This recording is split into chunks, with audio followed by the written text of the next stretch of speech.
Kita 5 menit saja ke depan berpikir merenungi apa yang saya sampaikan. Teman-teman sekalian, kita ini sebagai orang beriman tahu dunia ini akan dilaluin. Kita tidak akan berlama-lama di sini.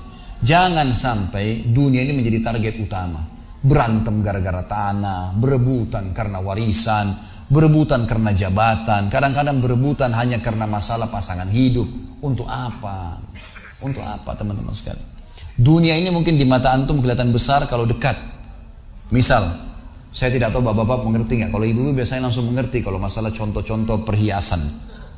Kalau ada orang punya berlian, besarnya seperti bola pingpong, kaya nggak?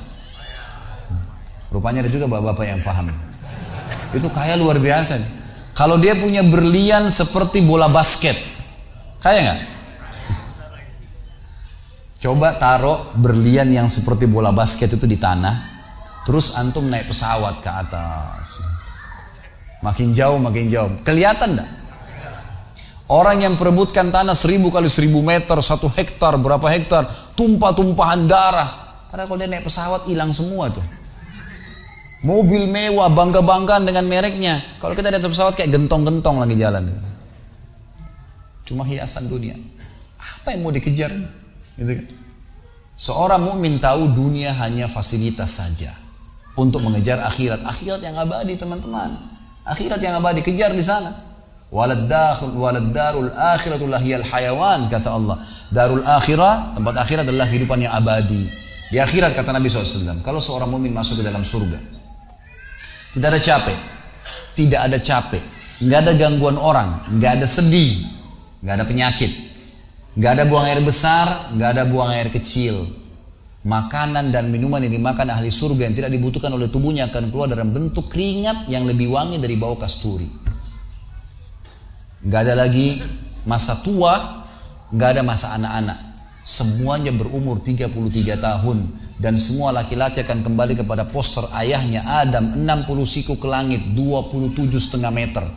Dan semua perempuan kembali kepada poster ibunya Hawa 40 siku ke langit 17,5 meter. Nggak lebih ya daripada itu, dan nggak pendek nggak tinggi. Jadi teman-teman yang pendek nggak usah khawatir.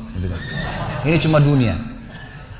Sampai orang beriman pun tahu kalau ada orang lahir dalam kondisi fisiknya luar biasa, matanya buta, telinganya tuli, tangannya, kakinya semua putus, gitu kan?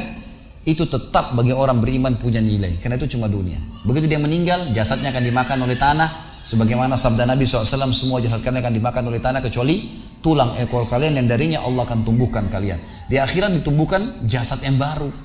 Itu yang akan hidup bersama kita di surga atau di neraka, gitu kan? Jadi ini cuma dunia sebentar. Untuk apa dikejar, teman-teman sekalian? Ingat, Nabi SAW pernah keluar dalam hadis Bukhari dari masjid beliau, kemudian beliau menggambar kotak. Lalu beliau mengatakan, inilah kotak kehidupan manusia. Seperti meja ini misalnya, inilah kotak kehidupan manusia. Lalu Nabi SAW menggaris dari luar kotak, di bawah kaki beliau, digaris, dilewatin kotak ini sampai melewati kotak tengah, di depan, panjang. Lalu kata Nabi SAW, ini angan-angan manusia. Ini angan-angannya. Angan-angannya melampaui kehidupannya. Lebih 500 tahun ke depan, padahal umurnya cuma 60-70. Lalu Nabi SAW menarik dengan tongkatnya dengan keras dari sisi kanan garis kotak, digaris dengan keras sampai terbongkar tanah itu, digaris dan memutus garis tengah itu. Lalu beliau mengatakan, dan ini kematian yang akan datang memutus angan-angannya. Di Jakarta kemarin teman-teman sekalian, ini bukan nakut-nakutin, tapi di Jakarta kemarin begitu. Ada orang keluar dari mall, kisah nyata, bawa kresek banyak sekali, habis belanja buat keluarganya. Mobilnya Masya Allah mewah luar biasa, super lux, paling mahal. Parkir, begitu melihat tukang parkir, alhamdulillah, tukang parkirnya sangat senang nih, karena ini orang kaya, pasti kasih tip yang banyak gitu. Naik di mobilnya, di starter mobil, tidak pakai supir kebetulan, dia nyalain, mobil di depan ada, mobil di belakang ada, gitu. Jadi terhimpit. Tiba-tiba orang ini tuh starter mobilnya diinjak gas dengan sangat keras, mundur ke belakang, nabrak mobil di belakang, hancur total. Tukang parkirnya pun tadi jadi marah, Pak, apa nggak lihat, ngambil marah-marah. Tapi anehnya orang ini gasnya terus kencang, gitu ribut, gitu kan? Maka tukang parkir curiga, dibuka pintu, orang itu sudah meninggal dunia. Teman-teman sekalian, pernah nggak orang ini berpikir dia akan mati pada saat keluar dari mall? Kalau dia tahu dia tidak bakal keluar ke mall tuh. Di depan mata saya pernah ada orang meninggal di rumah sakit ayah saya. Kebetulan di Makassar beliau punya rumah sakit, dan itu di pinggir jalan raya. Sore hari subhanallah ada anak muda. Saya pas lagi di teras lantai 2 rumah ayah saya itu kelihatan jalan raya. Jadi kelihatan orang kejadian ini. Ada anak muda lagi pakai motor, waktu itu motor baru dia jalan. Jadi jalurnya 2 jalur gitu kan. Rupanya motor ini motor itu dari arah sana. Kemudian di sini ada mobil pick up yang pelan jalannya gitu. Ada mobil truk pelan jalannya. Di belakang ini rupanya ada mobil truk pelan, di belakangnya ada mobil pick up. Mobil pick up ini mungkin karena terganggu, dia bukan ngelewatin dari kiri, dia keluar ke jalur sebelah. Keluar, motor yang tadi lagi kencang, dia kayak sangka tabrak, meninggal di tempat. Jatuh tergeletak, motornya dibawa, dicek di rumah sakit ayah saya di klinik, ternyata sudah meninggal dunia. Saya lihat orang itu subhanallah tergeletak. Ada beberapa produk yang dia bawa di motornya. Lalu saya bertanya, saya muhasabah sendiri. Orang ini pernah berpikir nggak ya waktu keluar rumah tadi akan dia tabrakan, dia akan jatuh? Saya yakin tidak. Kalau dia berpikir dia tidak akan keluar dari rumahnya. Tapi begitulah ajal kalau datang teman-teman sekalian. Kalau datang tidak akan terlambat sesaat atau berkurang sesaat. Harus fahamin, gitu kan? Jadi jangan sampai kita berlebihan. Saya tanya teman-teman, Anda jujur jawab. Kalau seandainya Anda ke dokter, lalu kemudian dokter mengatakan, maaf Pak, Bu, umurnya tinggal 2 minggu menurut ilmu medis. Ini ada penyakit parah, tinggal 2 minggu, dokter nggak bisa obatin lagi. Kira-kira orang yang seperti ini sudah divonis sama dokter akan mati 2 minggu lagi. Nggak ada lagi, sudah kankernya, sudah tumor segala macam di tubuhnya, sudah segala macam penyakit. Nggak bisa lagi hidup orang ini. Kemudian ada orang datang, temannya bilang, itu si Fulan ceritain kamu. Kira-kira dia masih mau ribut berkelahi? Itu orang tuh mau mengambil hakmu, masih mau mengebut lagi? Sudah semua? Enggak, sudah nggak mau tahu. Ini 2 minggu lagi mati. Semestinya teman-teman enggak usah tunggu vonis dokternya. Siapa yang bisa jamin sekarang di masjid ini teman-teman ada dari tembok ini tiba-tiba malaikat maut, saya lihat antum tidak lihat, orang roh saya tinggal dikenang. Khalid Basalamah pernah ceramah, selesai. Dan Anda juga bisa begitu setiap saat. Bagaimana orang bisa tenang nih dalam kemaksiatan kepada Allah sementara setiap saat malaikat maut bisa datang jemput dia dan ada hisab semuanya. Ini bahaya sekali. Baik, saya pernah mengadakan pelatihan teman-teman sekalian di masjid yang besar. Masya Allah mungkin seperti ini malah lebih besar. Lantai 2 juga seperti ini dan penuh. Di lantai 2 itu ada banyak ibu-ibu akhwatnya. Saya bicara masalah kematian selama 2 jam materi lengkap. Kemudian setelah itu sebelumnya saya bilang sama panitia tolong supaya lebih hidup suasananya, siapkan kebutuhan jenazah, meja, kain kafan, sama menyan-menyannya semua. Kemudian di sebelah masjid buatin liang lahat. Baik Ustaz, dibuatlah. Selesai saya ceramah 2 jam, saya bilang, Bapak Ibu sekalian, saya mau ajak Anda 5 menit coba menjadi jenazah. Ada yang mau? Sempat ada yang angkat tangan depan saya. Kebetulan teman kita ini, saudara kita tukang batu. Adiknya dia kembar anak SMA sering ikut pengajian saya gitu. Dia hadir juga. Dia bilang, saya Ustaz. Baik, silahkan. Pak, saya minta tolong satu hal ya. Kalau Bapak naik nanti di atas meja ini, dibungkus dengan kain kafan oleh panitia, tutup mata Anda dan bayangkan Anda sudah mati dan dengarkan apa yang saya ucapkan. Baik Ustaz, baik. Saya juga bilang sama panitia di atas masjid waktu itu, ibu-ibu, silakan kalau ibu mau coba, panitia tolong bantu. Saya sudah pandu waktu sebelum pengajian. Ringkasnya adalah dia naik. Subhanallah, begitu dia naik, Bapak Ibu sekalian, orang ini naik di atas meja, begitu tutup matanya dan ditempelin kain kafan di pipinya. Ini kain kafan asli kita beli. Ditempel di pipinya, langsung dia nangis dia, terisak-isak.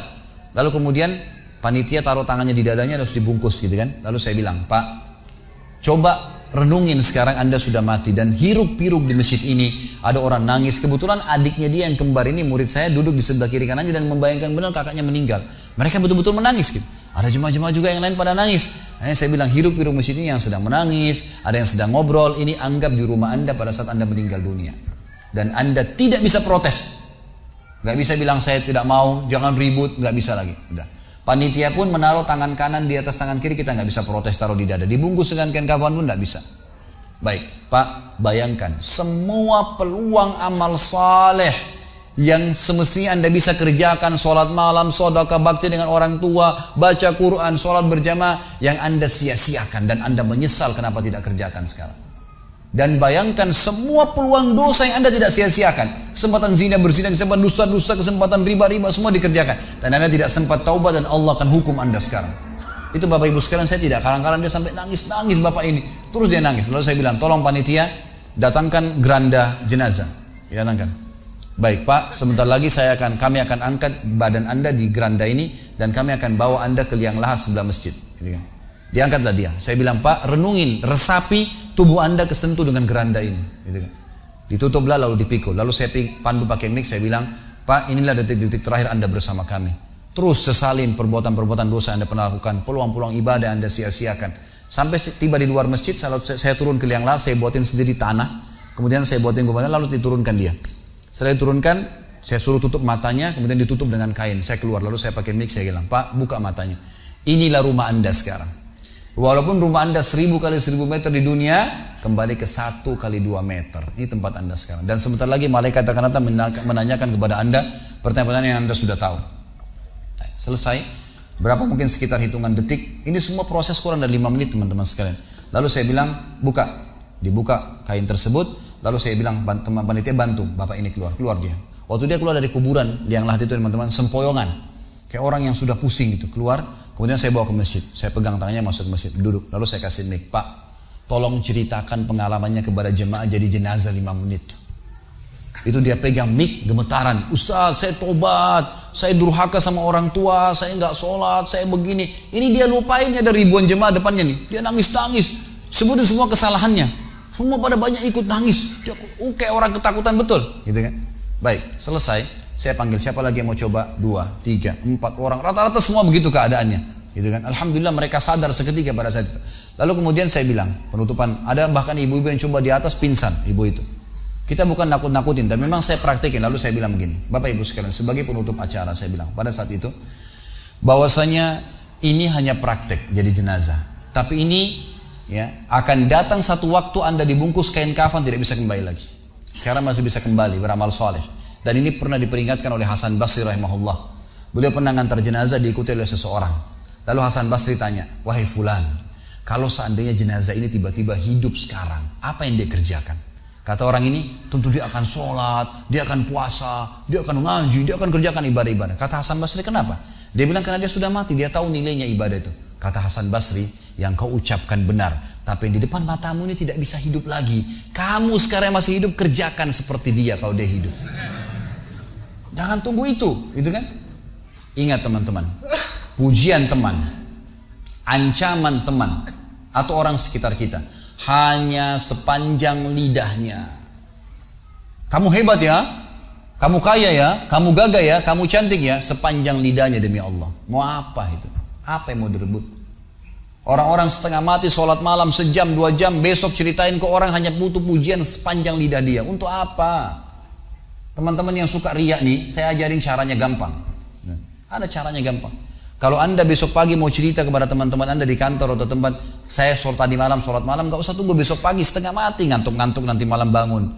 Jam 2 malam sebentar, datangin rumah teman yang jadi target, ketok pintunya, nih saya mau sholat, lihat ya. Selesai, gitu kan. Untuk apa nunggu besok setengah mati, gitu kan. Gak ada gunanya riak, pujian orang sepanjang lidahnya, jangan, gitu kan. Gak ada gunanya.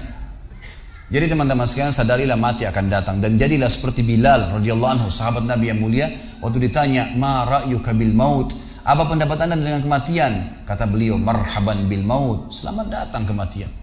Apa yang saya mau takutin? Apa yang dia mau takutin kalau selama hidupnya dari bangun tidur sampai tidur semua ketaatan? Pastilah terbalik, orang rindu, gitu kan? Orang mukmin itu rindu. Waktu terjadi perang Yarmuk tahun 14 Hijriah. Waktu itu dipimpin oleh Khalid bin Walid dengan di situ di dalam pasukan ada Sa'id bin Zaid. Sa'id bin Zaid salah satu yang dijamin masuk surga. Teman-teman bisa nonton serialnya di website di www.khalidbasalama.com, ada serial sahabat. Saya ceritakan di situ ceritanya. Jadi kata Sa'id bin Zaid, waktu kami berhadapan dengan pasukan Bizantium, Romawi, Nasrani ini, mereka jumlahnya 120.000 orang, dipimpin oleh pendeta-pendeta dengan salib-salib yang besar dari emas. Lalu mereka memukul pedang-pedang mereka di perisai mereka sambil melantunkan yel-yel mereka sehingga membuat kami pun sempat nyali kami ciut, gitu kata Sa'id bin Zaid. Lalu subhanallah, datanglah Abu Ubaidah bin Jarrah, pimpinan perang yang lain, mengatakan, ya muslimin beginilah, begitulah, semangatlah, pahala jihad disampaikan. Lalu tiba-tiba ada satu orang yang membakar semangat kami. Satu orang, dia datang mengatakan, wahai Abu Ubaidah, pimpinannya, wahai Abu Ubaidah, saya sekarang sudah tidak sabar, mau mati syahid, saya mau masuk sekarang ke sana. Gitu kan. Ada pesanmu untuk Rasulullah SAW? Ada pesan tidak untuk Nabi? Saya sudah tahu saya akan mati nih. Kata Abu Ubaidah, sampaikan salam kami dan kami memperjuangkan agamanya. Orang itu pun masuk ke musuh sendirian, menembus musuh tersebut sampai mati syahid. Kata Sa'id bin Zaid, Suatu saya lihat semangatnya orang tersebut dan tahu yakin dengan janji Allah benar, maka saya loncat dari kuda saya lalu saya tunduk, kemudian saya membaca Allahu Akbar lalu saya menyerang musuh. Semenjak itu rasa takut saya hilang dan akhirnya kami memenangkan peperangan. Jadi memang teman-teman sekalian, mati itu akan dilaluin dan memang mati sebuah pintu, kita harus laluin. Tanpa mati tidak bisa. Tapi orang beriman tahu mati itu justru kebahagiaan buat dia, karena semua yang bertahun-tahun dia kerjakan dia akan panen di sana. Semua kehidupan abadi ada di sana, maka dia rindu dengan mati. Tidak perlu takut, gitu kan? Toh akan datang. Jadi harusnya difahami masalah-masalah seperti ini. Baik teman-teman sekalian, kita tutup dengan sebuah kisah yang kita rangkumkan insya Allah tentang masalah orang kalau bertakwa kepada Allah.